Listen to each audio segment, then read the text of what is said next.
สงครามครุฑและนาคมันเริ่มต้นขึ้นจากวันนี้สวัสดีครับทุกคนครับผมนิกเองครับเพื่อนๆสงสัยกันไหมครับว่ามันเกิดอะไรขึ้นกับพี่น้องร่วมสายเลือดระหว่างครุฑและนาคจากเรื่องเล็กๆนำไปสู่สงครามนับพันปีได้ยังไงและเรื่องราวมันจะจบลงแบบไหนเดี๋ยวเรามาร่วมย้อนตำนานไปด้วยกันครับกับจุดเริ่มต้นของมหาสงครามครุฑยุทธนาคครับเพื่อนๆคนไหนที่ยังไม่ได้กดติดตามช่องดูดีก็กดติดตามเอาไว้หน่อยนะถ้าพร้อมกันแล้วก็ไปฟังกันเลยครับผมนานแสนนานมาแล้วมีตำนานที่เล่าขานมาแต่บรรพกาลถึงพระกัสสยปะเทพบิดรมหาฤาษีผู้มีฉายามากมายแต่มีฉายาองค์โปรดอยู่2 คนนามว่านางกัทรุกับนางวินตาที่แม้ว่าทั้งคู่จะเป็นพี่น้องร่วมสายเลือดแต่พวกนางกลับไม่ค่อยลงรอยและมักจะมีเรื่องบาดหมางกันอยู่เสมอแต่ถึงกระนั้นพระกัสสยปะเทพบิดรก็ยังคงรักและปรารถนาจะมอบพรวิเศษให้เป็นของขวัญแก่ชายาทั้งสองเมื่อวันนั้นมาถึงพระกัสสยปะก็ได้เรียกนางกัทรุและนางวินตาให้มาเข้าเฝ้าเพื่อมอบพรวิเศษให้คนละ1 ข้อฝ่ายนางกัทรุผู้ทะเยอทะยานได้เอ่ยขอลูกที่มีอิทธิฤทธิ์แก่กล้าจำนวนถึง 1,000 ตนด้านนางวินตาก็ไม่ยอมแพ้จึงเกทับไปด้วยการขอมีลูกเพียง2 ตนแต่ลูกทั้ง2จะต้องมีพละกำลังและอิทธิฤทธิ์สูงส่งเหนือกว่าลูกทั้ง 1,000 ของนางกัทรุพระกัสสยปะเทพบิดรก็ประทานพรให้ตามที่ทั้ง2ขอไม่นานนักครับ2 พี่น้องก็ตั้งครรภ์และคลอดลูกออกมาเป็นไข่โดยนางกัทรุเนี่ยนะครับคลอดไข่ออกมา 1,000 ฟองส่วนนางวินตาก็คลอดไข่ออกมา2 ฟองไข่ทุกใบของพวกนางต่างได้รับการทนุถนอมเป็นอย่างดีจนกระทั่งการเวลาล่วงเลยผ่านไปนานถึง500 ปีไข่ทั้ง 1,000 ฟองของนางกัทรุก็ฟักออกมากลายเป็นพญานาคจำนวน 1,000 ตนนาคตนแรกเนี่ยนะครับเกิดมาพร้อมกับรัศมีสีทองเจิดจ้ามีถึง 1,000 เสียนลำตัวยาวเหยียดไร้ที่สิ้นสุดมีนามว่าเสสนาคราช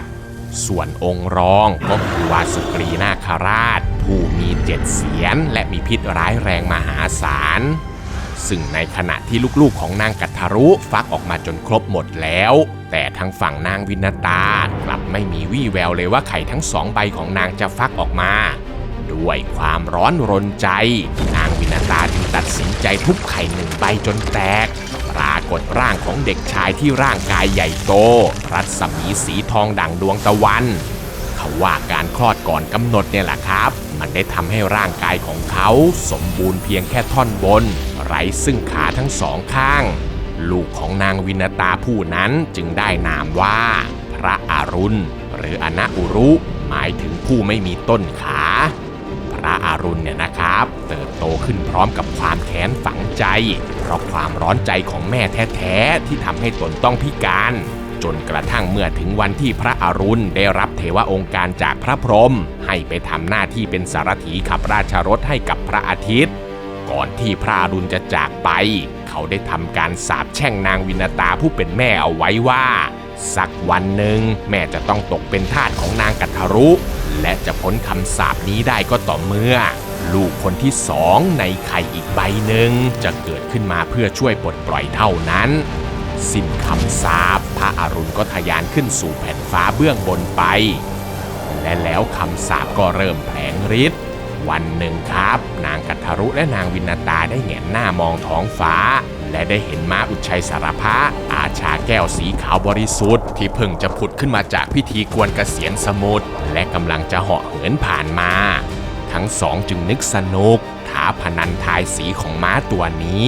หากใครทายผิดก็จะต้องตกเป็นทาสของอีกฝ่ายหนึ่งตลอดไปซึ่งนางวินตาเนี่ยนะครับทายว่าม้าตัวนี้จะมีสีขาวตลอดทั้งตัวแต่นางกัทรุทายว่าม้าตัวนี้จะมีสีขาวก็จริงแต่ที่หางนั้นจะมีขนสีดำแซมอยู่ด้วยและหลังจากที่ทั้งคู่พนันกันไปไม่นานนางกัทรุก็ร่วงรู้ความจริงว่าม้าอุชัยสารพะนั้นมีสีขาวล้วนทั้งตัวแต่เพื่อที่จะไม่ให้ตัวเองตกเป็นทาสของนางวินตานางกัท ทารุจึงใช้เล่ห์กลสั่งให้ลูกๆนาคของนางแปลงกายเป็นขนสีดำเส้นเล็กๆแล้วไปเกาะแซมอยู่ที่หางของม้าวิเศษกระทั่งม้าวิเศษบินผ่านฟากฟ้ามาหางของมันจึงดูเป็นสีดำสนิทและด้วยเล่ห์กลนี้เองล่ะครับมันก็ทำให้นางวินตาต้องแพ้พนันต้องตกเป็นทาสรับใช้ของนางกัทรุอย่างหลีกเลี่ยงไม่ได้และเหตุการณ์นี้เองยังทำให้เสสนาคราชผิดหวังในความเจ้าเล่ห์ของแม่และพี่น้องอย่างรุนแรงเขาจึงปฏิเสธที่จะร่วมชะตากรรมด้วยกันกับพี่น้องเลือกที่จะปลีกวิเวกไปบำเพ็ญตบะอยู่อย่างโดดเดี่ยวเป็นเวลายาวนานจนท้ายที่สุดผลแห่งการบำเพ็ญเพียรก็ทำให้เสสนาคราชมีอิทธิฤทธิ์แก่กล้าและได้รับการขนานนามใหม่เป็นพระอนันตนาคราชจอมแห่งนาคทั้งปวงผู้เป็นบัลลังก์ให้แก่พระนารายณ์นั่นเองครับย้อนกลับมาที่นางวินตาผู้แพ้พนันนางเนี่ยนะครับได้ตกเป็นทาสเหล่านาคไปอย่างยาวนานจนการเวลาล่วงเลยไปอีก500ปีในที่สุดไข่ใบที่2ของนางก็ฟักตัวปรากฏร่างของพญาปักษาตัวใหญ่โตมโหฬารร่างกายสีทองสุกปรังปีกสีแดงเพลิงมีนามว่าเวนไตเขามีพละกำลังมหาศาลและมีอิทธิฤทธิ์เหนือกว่านาคทุกตนเพียงแค่กระพือปีกเนี่ยนะครับมหาสมุทรก็แหวกออกจนเห็นพื้นทรายเบื้องล่างได้แต่ด้วยสัญญาทาสของมารดาเวนไตจึงต้องตกเป็นทาสของนางกัทรุและเหล่านาคไปด้วยถ้าหากวันใดนางกัทรุและเหล่านาคนึกอยากจะข้ามมหาสมุทรไปเที่ยวเล่นชมธรรมชาติอันสวยงามพญาเวนไตก็จำเป็นจะต้องแบกพวกเขาทั้งหมดขึ้นหลังเพื่อบินข้ามฟ้าไปในทุกที่ตามที่พวกเขาต้องการเสมอแต่พอนานวันเข้าความอดทนมันก็สิ้นสุดลงพญาเวนไตเนี่ยนะครับไม่สามารถที่จะทนเห็นแม่ถูกกดขี่ได้อีกต่อไปเขาจึงตัดสินใจไปเจรจากับพวกนาคเพื่อขอไถ่ตัวแม่ออกจากการเป็นทาสแน่นอนครับว่าพวกนาคเนี่ยไม่ยอมง่ายๆพวกเขาก็เลยยื่นข้อเสนอสุดหินให้พญาเวนไตว่าถ้าอยากจะให้แม่เป็นอิสระก็จงไปชิงเอาน้ำอมฤตจากสวรรค์มาแลกเปลี่ยนแม้พญาเวนไตจะรู้ดีว่าเส้นทางนี้มันเต็มไปด้วยพยันอันตรายยากเกินที่จะทำได้สำเร็จแต่เพื่ออิสรภาพของมารดาพญาเวนไตจึงตอบตกลงทันทีการเดินทางเพื่อไปชิงเอาน้ำอมฤตจึงเริ่มต้นขึ้นพญาเวนไตเนี่ยนะครับบินข้ามผ่านน่านฟ้าอันไกลโพ้นจนไปถึงทะเลสาบแห่งหนึ่งซึ่งมีเต่ายักษ์และก็ช้างยักษ์กำลังต่อสู้กันอย่างดุเดือดซึ่งแท้ที่จริงแล้วนะครับทุกคนทั้งสองนั้นก็คือฤาษีสองพี่น้องที่ถูกสาปแต่พญาเวนไตที่กำลังหิวโซและเร่งรีบจึงโฉบลงไปใช้กรงเล็บอันทรงพลังเจาะทะลวงร่างของสัตว์ยักษ์ทั้งสองจนสิ้นใจในทันทีจากนั้นก็หอบเอาร่างเหยื่อบินไปเกาะที่กิ่งต้นไทรยักษ์แถวนั้นเพื่อที่จะลิ้มรสอาหารแก้หิวทว่าด้วยร่างกายของสัตว์ยักษ์ทั้งสองนั้นมันหนักเกินไปก็เลยทำให้กิ่งไทรยักษ์ที่พญาเวนไตเกาะอยู่หักโค่นลงมาจังหวะนั้นเองล่ะครับพญาเวนไตก็เหลือบไปเห็นว่าบนใบไม้ของกิ่งไทรนั้นมีกลุ่มพราหมณ์วราคิยะพราหมณ์ร่างจิ๋วกำลังบำเพ็ญตบะอยู่ด้วยความมีคุณธรรมของเขาพญาเวนไตจึงยอมเห็นผู้ทรงศีลได้รับอันตรายไม่ได้เขาจึงใช้จะงอยปากไปคาบรับเอากิ่งไม้ใหญ่นั้นไว้อย่างมั่นคงเหล่าพราหมณ์ที่เห็นถึงความแข็งแกร่งและจิตใจอันประเสริฐของเวนไตพวกเขาจึงสรรเสริญและขนานนามให้แก่เขาใหม่ว่าครุฑอันมีความหมายว่าผู้แบกรับภาระอันหนักอึ้งพร้อมกับประทานพรให้พญาครุฑมีพลังอำนาจที่ไร้ขีดจำกัดคิดจะทำสิ่งใดก็ขอให้ลุล่วงสำเร็จทุกประการหลังจากได้รับพรจากกลุ่มพราหมณ์แล้วพญาครุฑก็เอาเหยื่อไปกินจนอิ่มน้ำสำราญจากนั้นจึงมุ่งหน้าสู่สวรรค์ชั้นฟ้าดินแดนที่ซ่อนน้ำอมฤตต่อไปทันทีที่กองทัพเทวดาเห็นพญานกยักษ์บุกรุกเข้ามาก็พากันแตกตื่นพระอินทร์จึงรีบนำกองทัพสวรรค์เข้ามาสกัดกั้นแต่ก็ไม่อาจจะต้านทานกรงเล็บและแรงปีกอันมหาศาลของพญาครุฑได้ลมพายุจากการกระพือปีกของพญาครุฑหอบเอาฝุ่นผงให้ฟุ้งกระจายปกคลุมไปทั่วทั้งสวรรค์จนสวรรค์มืดมิดพระอินทร์จึงต้องเรียกพระพายให้มาช่วยเป่าไล่ฝุ่นอยู่นานกว่าฝุ่นจะจางหายไปและพอเมื่อฝุ่นจางลงแล้ว เทพทุกองค์ต่างก็พากันถอยร่นหนีไปคนละทิศคนละทางพญาครุฑจึงใช้จังหวะนี้ล่ะครับบินไปตามหาเอาน้ำอมฤตต่อแต่ทว่าที่ซ่อนของน้ำอมฤตอันศักดิ์สิทธิ์นั้นมีด่านป้องกันเอาไว้อยู่มากมายพญาครุฑจึงทะลวงผ่านด่านป้องกันไปทีละด่านอย่างกล้าหาญซึ่งด่านแรกนั้นนะครับคือด่านกำแพงเปลวเพลิงที่ร้อนระอุพญาครุฑจึงจำแรงกายเป็นนกยักษ์ที่มี 8,100 จะงอยปากบินทะยานลงไปอมเอาน้ำจากแม่น้ำทั้ง 8,100 สายมาพ่นดับไฟจนมอดสนิทจนสามารถผ่านเข้าไปยังด่านพายุกงจักรที่หมุนวนพร้อมที่จะบดขยี้ทุกสิ่งที่ผ่านมาแต่พญาครุฑเนี่ยก็หูไวตาไวมากเขาหดร่างของตัวเองกลายเป็นนกทองคำตัวจิ๋วบินเล็ดลอดช่องว่างของกงจักรที่มีเพียงน้อยนิดไปได้อย่างฉิวเฉียด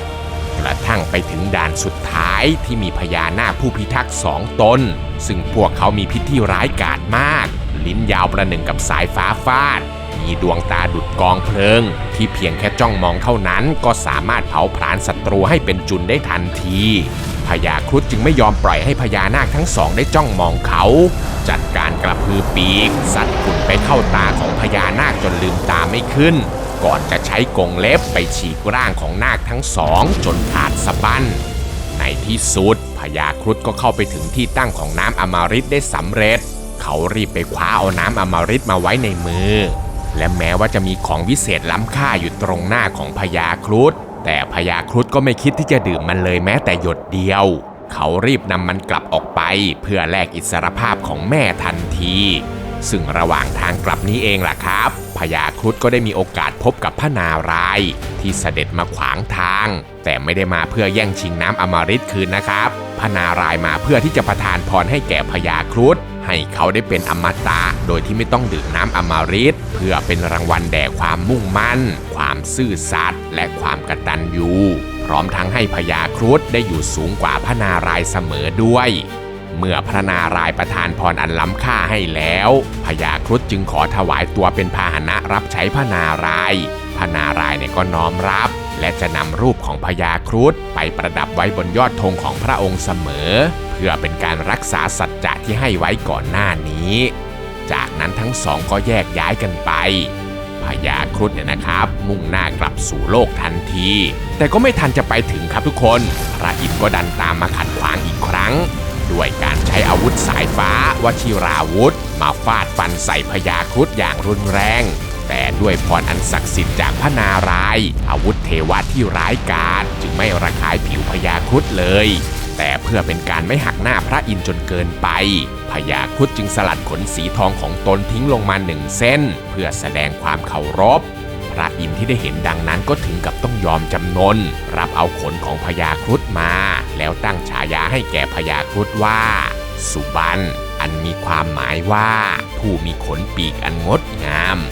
ทั้งสองเนี่ยนะครับหันมาเจรจากันอย่างเป็นมิตรพระอินทร์เนี่ยก็ขอเอาน้ำอมฤตคืนกันดีๆแต่พญาครุฑก็ไม่อาจจะคืนให้แก่พระอินทร์ได้เพราะจะต้องนำเอาไปแลกกับอิสรภาพของแม่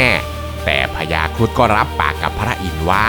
ทันทีที่ส่งมอบน้ำอมฤตให้แก่พวกนาคแล้วตนจะเปิดช่องช่วยให้พระอินทร์แอบไปขโมยเอาน้ำอมฤตกลับไปได้เลยพระอินทร์เนี่ยก็พอใจและก็ตกลงที่จะทำตามแผนก่อนจะมอบพรให้แก่พญาครุฑให้เขาสามารถจับพวกนาคกินเป็นอาหารได้นับตั้งแต่นี้ต่อไปจากนั้นพญาครุฑก็นำเอาน้ำอมฤตไปวางไว้ต่อหน้าเหล่านาคและนางกัทธารุได้สำเร็จสัญญาทาสของนางวินตาจึงเป็นอันสิ้นสุดลงแต่ก่อนที่พวกนาคจะได้ดื่มน้ำอมฤตนั้นนะครับพญาครุฑได้ออกอุบายบอกให้พวกนาครีบไปอาบน้ำชำระล้างร่างกายเสียก่อนค่อยขึ้นมากินน้ำอมฤตพวกนาคเนี่ยก็หลงเชื่อพากันไปเล่นน้ำจนเพลิดเพลินเปิดทางให้พระอินทร์ใช้จังหวะนี้โฉบลงไปขโมยเอาหม้อน้ำอมฤตกลับคืนสู่สวรรค์ไปทันทีพอเมื่อเหล่านาคอาบน้ำกันจนเสร็จกะว่าจะขึ้นฝั่งมาดื่มน้ำอมฤตกันอย่างสุขสำราญแต่ทว่าพวกเขากลับพบว่ามันได้หายไปแล้วเหลือเพียงแค่เศษน้ำอมฤตเพียง 2-3 เม็ดที่ติดอยู่บนใบหญ้าคาพวกนาคจึงพยายามแลบลิ้นเพื่อเลียหยดน้ำนั้นแต่ด้วยความคมของใบหญ้าคานั่นเองล่ะครับมันก็ได้บาดลิ้นของพวกเขาจนขาดเป็น2 แฉก และนั่นล่ะครับก็คือสาเหตุที่งูและก็เหล่านาคทั้งหลายมีลิ้นเป็นสองแฉกมาจนถึงทุกวันนี้ซึ่งเรื่องราวทั้งหมดเนี่ยก็ดูเหมือนจะจบลงด้วยดีแต่ทว่าเหตุการณ์นี้ล่ะครับกลับเป็นปฐมเหตุแห่งรอยแค้นข้ามภพข้ามชาติระหว่างพี่น้องร่วมสายเลือดเพราะความเครียดแค้นของพญาครุฑต่อสิ่งที่เหล่านาคเคยทำกับแม่ของตนมันไม่เคยจางหายไปไหนเลย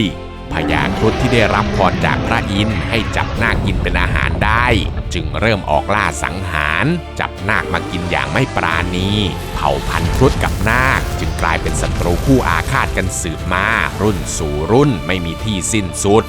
ฝ่ายนาคที่แม้จะพยายามต่อสู้แต่ก็ไม่เคยเอาชนะครุฑได้เลยสักครั้งและแม้ว่าเหล่านาคจะหนีไปซ่อนตัวลึกถึงสะดือทะเลแต่แรงกระพือปีกของพญาครุฑก็สามารถแหวกน้ำออกจนถึงก้นทะเลเปิดทางให้ครุฑลงไปโฉบเอาตัวนาคขึ้นมากินได้อยู่ดีจนกระทั่งวันหนึ่งครับพวกนาคก็ได้ค้นพบวิธีเอาตัวรอดซึ่งเป็นเรื่องราวที่ถูกบันทึกไว้ในปันธรกชาดกเมื่อเหล่านาคทั้งหลายในมหาสมุทรพากันกลืนก้อนหินใหญ่ๆลงไปไว้ในท้องจนเต็มทำให้เมื่อพญาครุฑบินโฉบมาจับนาคขึ้นจากน้ำหนักของหินทั้งหมดนั้นเองจึงถ่วงให้พญาครุฑจมลงสู่ก้นบึ้งมหาสมุทรถูกนาครัดร่างเอาไว้จนสิ้นใจตายอยู่ใต้น้ำจนมีอยู่วันหนึ่งครับพ่อค้าชาวเมืองพาราณสี500 คนได้แล่นเรือออกทะเลแต่พวกเขาเนี่ยถูกพายุซัดจนเรืออับปางพ่อค้าทั้งหมดต่างก็จมน้ำตายยกเว้นชายเพียงคนเดียวที่รอดชีวิตมาเกยตื้นที่ชายฝั่งซึ่งเขาผู้นั้นมีนามว่ากทัมพิยะเสื้อผ้าของกทัมพิยะเนี่ยนะครับหลุดลุ่ยหายไปกับเกลียวคลื่นเมื่อคลื่นทะเลซัดกทัมพิยะเข้าฝั่งของเมืองใหญ่เขาจึงต้องเปลือยกายล่อนจ้อนเริ่มเดินขอทานหาอาหารกินเพื่อคลายหิวแต่แทนที่กทัมพิยะจะถูกรังเกียจกทัมพิยะกลับกลายเป็นที่สนใจและถูกสรรเสริญจากชาวเมืองเพราะคิดว่าเขาเนี่ยเป็นนักบวชมากน้อยใฝ่สันโดษและละทิ้งทุกสิ่งทุกอย่างทางโลกแล้วชีเปลือยกทัมพิยะจึงเริ่มมีคนเข้ามาให้ทานและบูชาเขา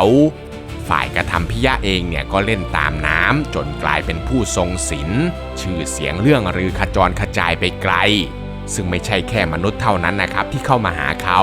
แต่รวมถึงนาคหนุ่มนามว่าปันธรกะนาคราชและพญาครุฑตนหนึ่งที่ก็มักจะแวะเวียนมาหาชีเปลือยกทัมพิยะอยู่เสมอ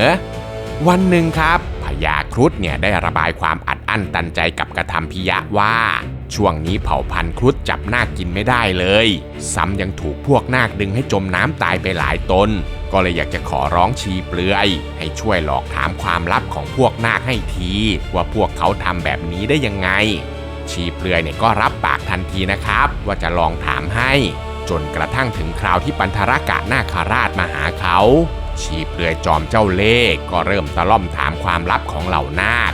แม้ว่านาคหนุ่มจะพยายามบ่ายเบียงไม่ยอมบอกในตอนแรกเพราะรู้ดีว่าถ้าหากบอกไปมันอาจจะนำภัยมาสู่พวกพ้องของตนเองได้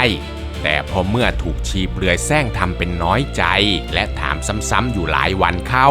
ประกอบกับความไว้ใจที่คิดว่าชีเปลือยเนี่ยเป็นนักบวชผู้ทรงศีลคงไม่ยอมไปบอกความลับของพวกตนให้คนอื่นได้รู้ปันธรกะนาคราชจึงยอมปริปากบอกเคล็ดลับเรื่องการกลืนหินถ่วงน้ำหนักให้กทัมพิยะรู้จนหมดสิ้นว่าก่อนที่พวกครุฑจะมาพบตัวนาคพวกนาคจะทำการกลืนหินเอาไว้ในท้องเพื่อทำให้ร่างกายหนักจนครุฑเนี่ยไม่สามารถดึงขึ้นสู่ผิวน้ำได้ไหวเมื่อชีเปลือยกทัมพิยะได้รู้ความลับแล้วก็จดเอาไว้กระทั่งเมื่อพญาครุฑกลับมาหาเขาชีเปลือยกทัมพิยะก็นำเอาความลับนี้ไปบอกให้แก่พญาครุฑได้ทราบพญาครุฑเนี่ยดีใจมากเลยนะครับกล่าวชื่นชมชีเปลือยและขอบคุณเขาก่อนจะรีบบินออกไปล่าเหยื่อและโชคชะตาเนี่ยนะครับก็นำพาให้ครุฑหนุ่มมาพบกับปันธรกะนาคราชเข้าพอดีเมื่อปันธรกะนาคราชมองเห็นพญาครุฑมาแต่ไกลเขาก็รีบกลืนหินลงไปจนเต็มท้องฝ่ายพญาครุฑก็บินโฉบไปจับเอาที่ขนดหางของพญานาคแล้วหิ้วเขากลับหัวบินขึ้นสู่ท้องฟ้าไปทำให้หินที่ปันธรกะนาคราชกลืนเข้าไปก่อนหน้านี้ถูกสำรอกออกมาจนหมดปันธรกะนาคราชเนี่ยนะครับถูกหิ้วลอยขึ้นฟ้าไปสูงริ้ว น้ำตาเขาไหลพรากรำพึงรำพันออกมาด้วยความเจ็บปวดว่าภัยเนี่ยมาถึงตัวเขาเสียแล้วคงเป็นเพราะความโง่เขลาที่หลงเชื่อใจเอ่ยปากเล่าความลับให้คนพาลอย่างชีเปลือยปากพร่อยได้รู้แท้ๆพญาครุฑได้ยินเช่นนั้นก็ตกใจนะครับรีบถามกลับไปว่าท่านจะมาร้องไห้คร่ำครวญเพื่ออะไรในเมื่อท่านเป็นคนคายความลับให้คนอื่นได้รู้เองความลับของตนเองแท้ๆกลับรักษาไว้ไม่ได้แล้วจะไปหวังให้ผู้อื่นรักษาให้ได้ยังไงเมื่อได้ฟังสัจธรรมปันธรกานาคราชก็ตระหนักรู้และอ้อนวอนขอชีวิตจากครุฑหนุ่มครุฑหนุ่มเองเนี่ยนะครับก็เกิดความเวทนาและก็เห็นใจในความผิดพลาดเขาจึงตัดสินใจปล่อยนาคหนุ่มให้เป็นอิสระและทั้งสองก็ได้กลายเป็นมิตรสหายกันในที่สุดทว่าพวกเขาเนี่ยนะครับก็ไม่ลืมที่จะกลับไปคิดบัญชีกับกระทำพิยะจอมหลอกลวงครุฑเนี่ยพานาคหนุ่มกลับไปหาชีเปลือยเมื่อไปถึงปันธรกานาคราชเนี่ยแค้นใจมากที่ถูกทรยศในความเชื่อใจเขาจึงจัดการร่ายคำสาปแช่งอันศักดิ์สิทธิ์ด้วยผลแห่งความสับปรับและผิดสัจจะขอให้ศีรษะของกระทำพิยะจงแตกออกเป็น7เสียงสิ้นคำสาปร่างของชีเปลือยกระทำพิยะก็ล้มตึงศีรษะก็แตกออกเป็น7แฉกสิ้นใจตายไปคาที่และร่วงหล่นลงสู่ขุมนรกอเวจีเพื่อชดใช้กรรมที่ทรยศต่อความเชื่อใจของผู้อื่นไปในที่สุดค่ะ